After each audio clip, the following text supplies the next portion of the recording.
Health officials are issuing dire warnings about the potential for an H5N1 bird flu pandemic among humans. These alerts come as the World Health Organization, or WHO, prepares to vote on the Global Pandemic Treaty at the 77th World Health Assembly at the end of this month. The treaty, if passed, will grant the WHO significantly more authority than it had during the last pandemic, raising concerns about how this power might be used in future health crises.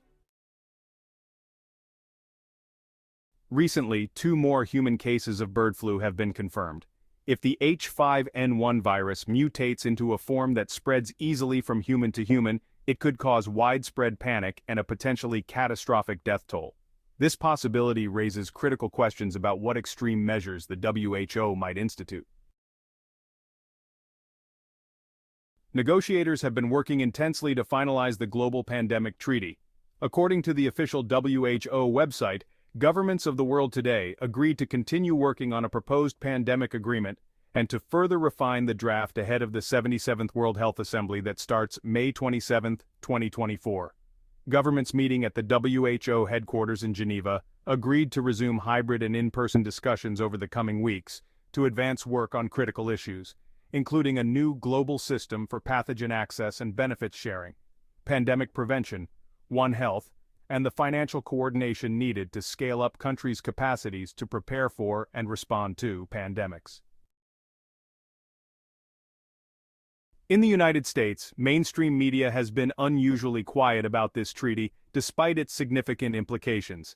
Negotiations have been ongoing for the past 2 years, and the plan is to submit the final draft for a vote at the World Health Assembly at the end of this month.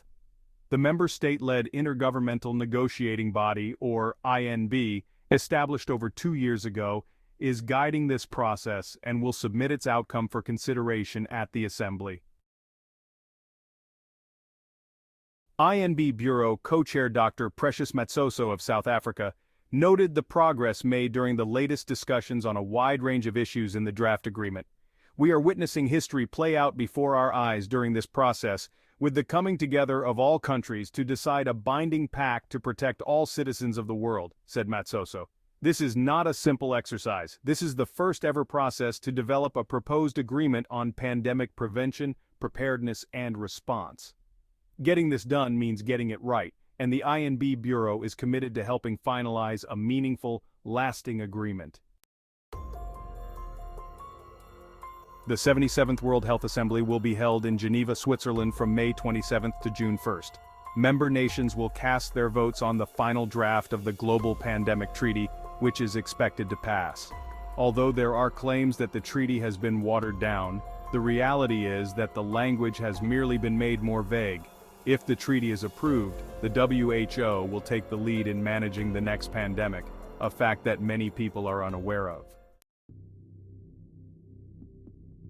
The potential threat of an H5N1 pandemic is growing.